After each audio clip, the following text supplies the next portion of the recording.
This podcast is brought to you by Convo Cloth, the official clothing apparel of the NBC podcast.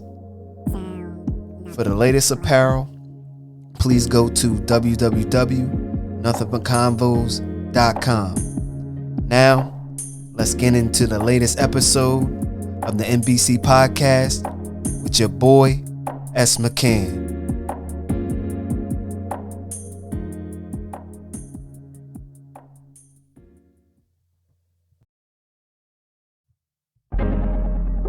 What's good, people? It's the NBC podcast with your boy, S. McCann.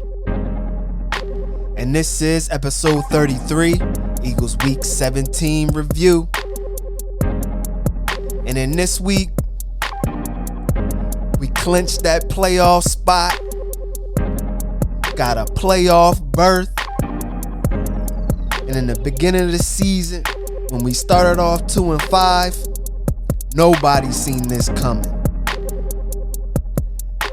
And in this game, it was pretty rough from the start. They scored 16 unanswered. And then we shut them out for the rest of the game. And so, in this episode, I break down this game, our chances in the playoffs, and in week 18, our game against the Cowboys. Sit back, relax, let's get it. Week 17, Philadelphia Eagles 20, Washington football team 16. This game was a big game for the Eagles. Must win. And they got it done. You've seen this team throughout the season go through some rough patches. But all in all, they came together and they got it done. 7-2. The last 9 games of the season. And now they sit at 9-7. Clinching a playoff berth. One of those games during the season that made this happen for them to clinch this playoff berth was a win against the New Orleans Saints. If they didn't get that win, I don't think that this team will be in the playoffs right now. But that win was significant. And so in week 17, another slow start from our team. But at the end of the day, we did get a dub. And I said in the last pod, I don't care how that win will come. By 1 point, 1 field goal, a touchdown, it didn't matter. As long as we won. And then we controlled our destiny. And it's in front of us. Throughout the game, our receivers was getting held. Refs wasn't calling nothing. Down the stretch, for them to come down to have a chance to win the game, they called the pass interference on Maddox. This call was a terrible call. If you're going to let them play throughout the game like you have been, you can't call that call at that point of the game. Can't do it. But we prevailed. The defense stepped up, shut the Washington football team out in the second half, and the game-clinching interception from Mcleod. That right there put a cap on the season. It showed you that don't matter where you start, it's all about where you finish. And I'm proud of my boys for sticking to it. I watched every game, gave y'all my analysis on every game. I'm no expert. I'm just telling you what I see through the game. And hey, when you start playing to win, good things happen. When you start changing your philosophy of not throwing the ball 50 times and running the ball, you're helping out your young quarterback to understand the game, to get a feel of the game. Now he's playing better.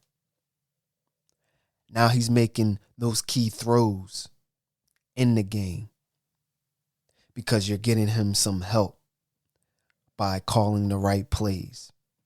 Everybody grew this season. The defensive coordinator grew. I still don't like him, but it is what it is. He still did a good job within this game and in second halves of games.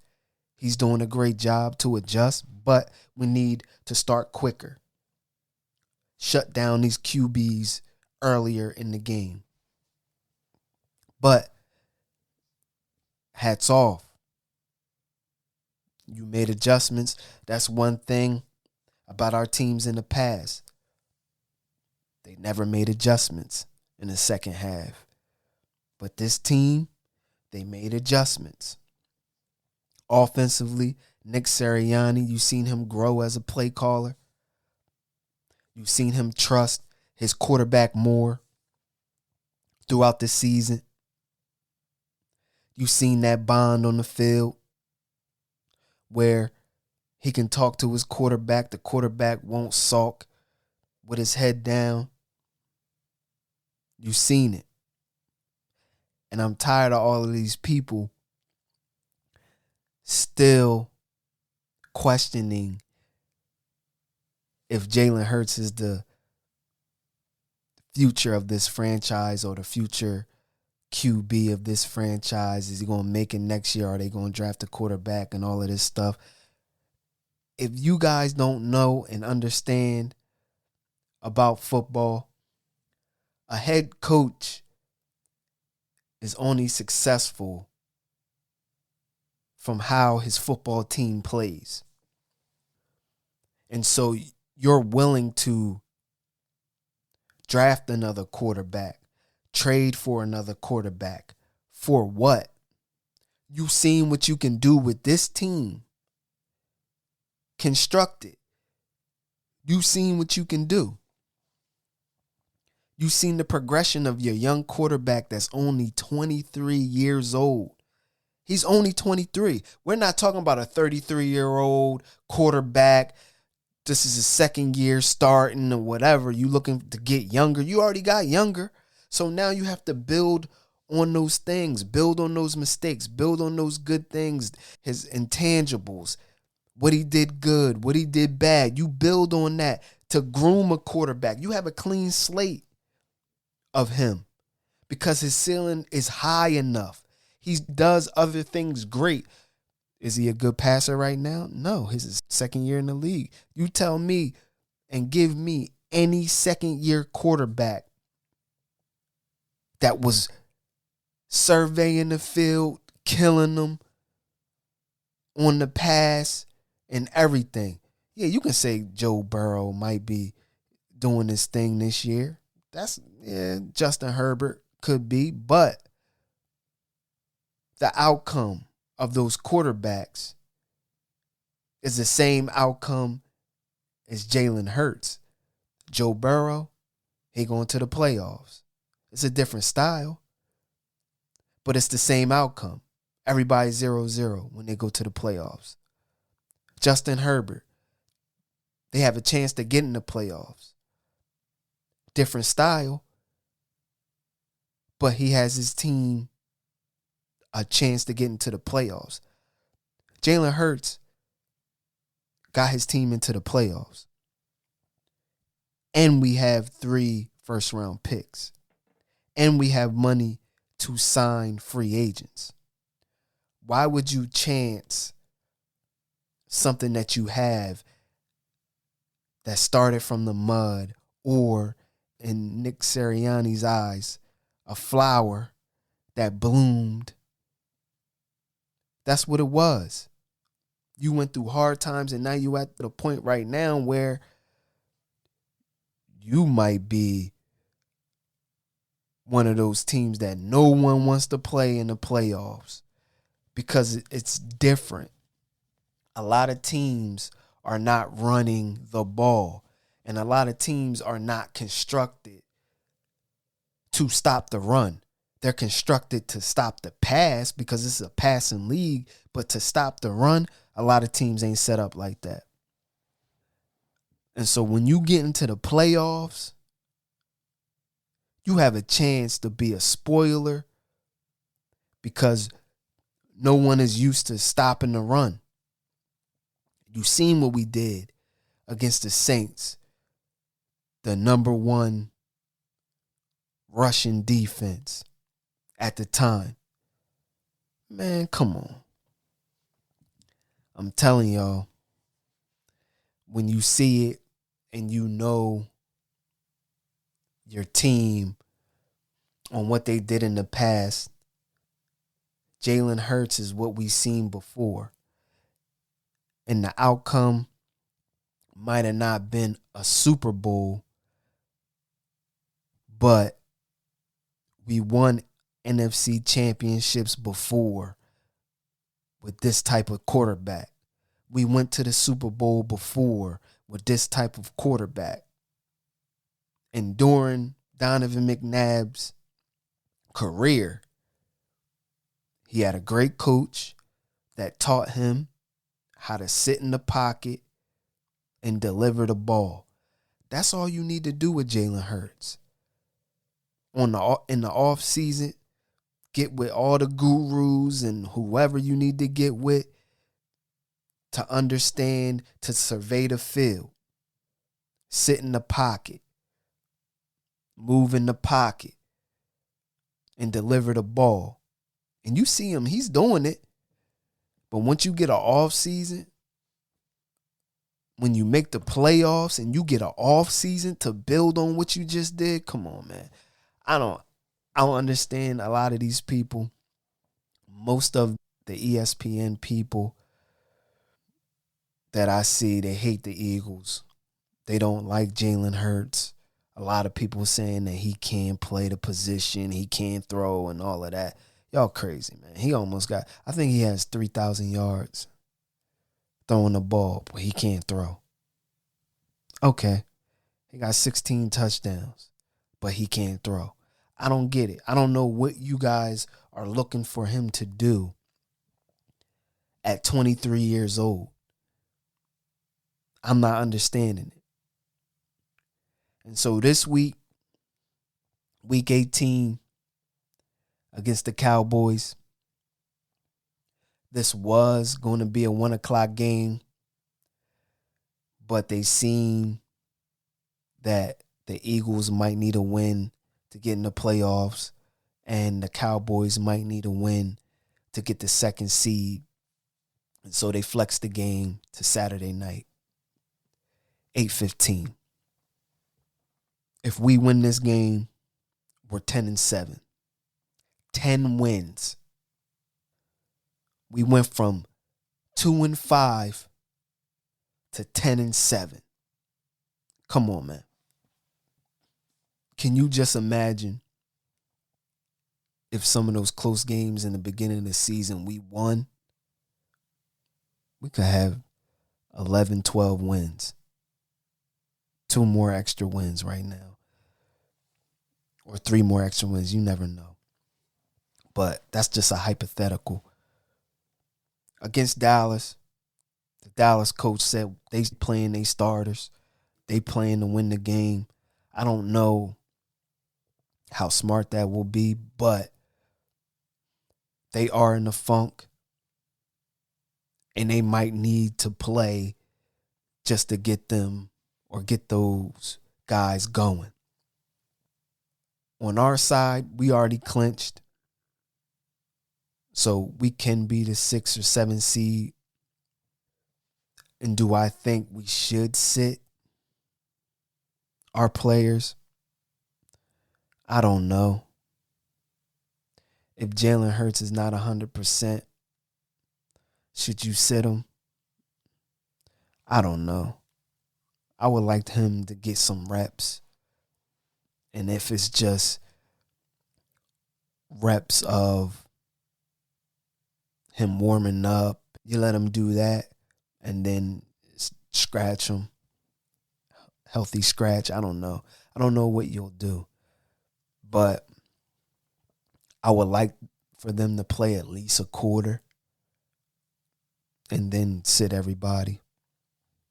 Who knows what we might do?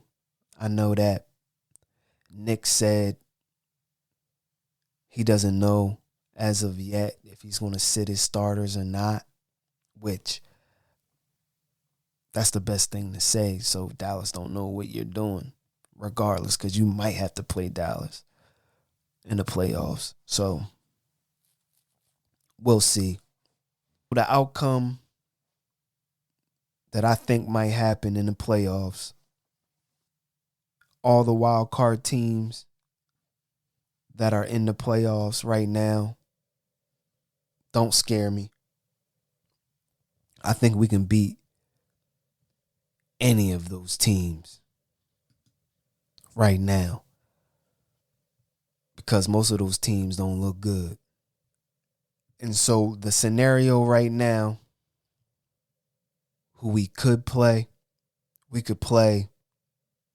Dallas, maybe Tampa Bay Bucks. That's what they've been saying, that might be our likely opponent. Arizona Cardinals, maybe.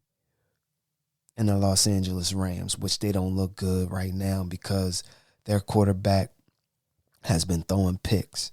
In Arizona, they won against Dallas, but they really don't look good. Can we beat those teams? Yes. We can beat any of those teams. Now, the big bad wolf of them all, Green Bay Packers.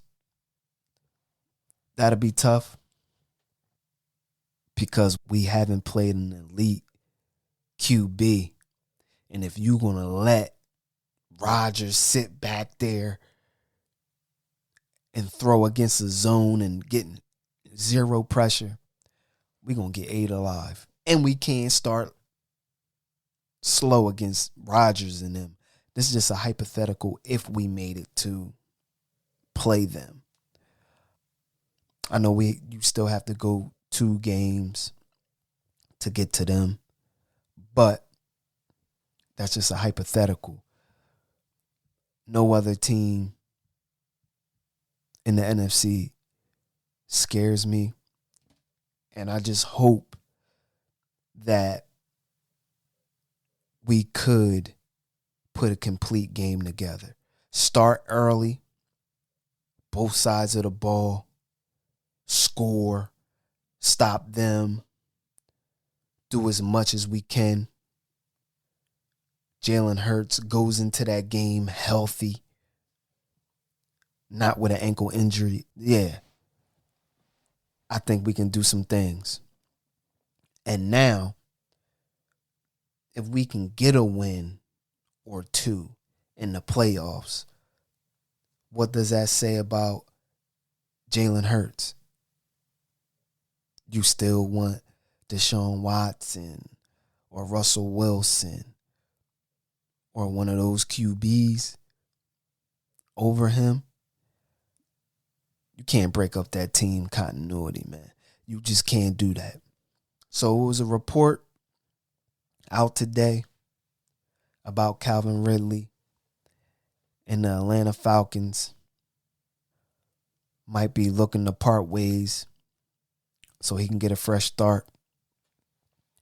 And I was texting 2 of my boys, Pat and Nick, about it. And I jumped the gun a little bit, saying, oh, you might can get him for a 1. a 2 or a 1 or whatever. And then they was like, hold on, man. Maybe a 3, a high 3, and the 3 can turn into a second round pick. And then we start going over stats and scenarios, and then I had to change my tune. Like, yeah, you guys are right, probably. Because Odell Beckham got traded for a 1 and a 3. And that was based off of his status as a star and his contract. For Calvin, it will be a lot more or less. I'm thinking. He's 27. I don't know when he's going to be 28. But if we can get him for a 3rd or 2 or whatever, if you putting him next to Devontae Smith, come on, man. That's it right there. That's what you need. You keep Watkins as your 3rd receiver, and you got Ridley on the outside, and Devontae Smith on the... Man, look. You just giving my boy Jalen Hurts all the weapons, and then you draft defense. Come on. That's what I'm talking about. We need a veteran receiver. And if you can get someone of a caliber like Calvin Ridley or these other receivers that will be free agents, maybe you get 2. Maybe you get a free agent, sign them, and then you trade for Calvin Ridley. Now your receiving core is crazy. Your 4th receiver will be Watkins, Quez, and then you got 2 vets, and then you build your defense through the draft. Come on, man. That's what I'm talking about. I'm no GM, and how we probably going to do what's best for the team, but that would be nice. So with that, people, it's a wrap. 1. Nothing like it. So that was episode 33, Eagles Week 17 review. And so in that pod, I broke down our game in Week 17, how we clinched the playoff spot, and I'm really excited for our chances in the playoffs. And yes, this week, in Week 18, we face the Cowboys,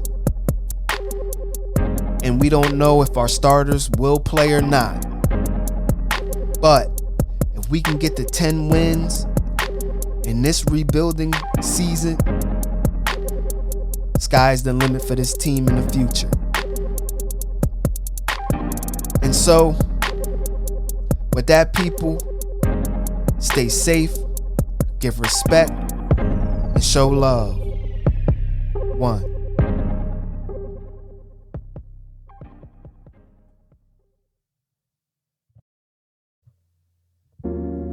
Make sure you go listen to all old and new NBC podcast episodes on all podcasting platforms.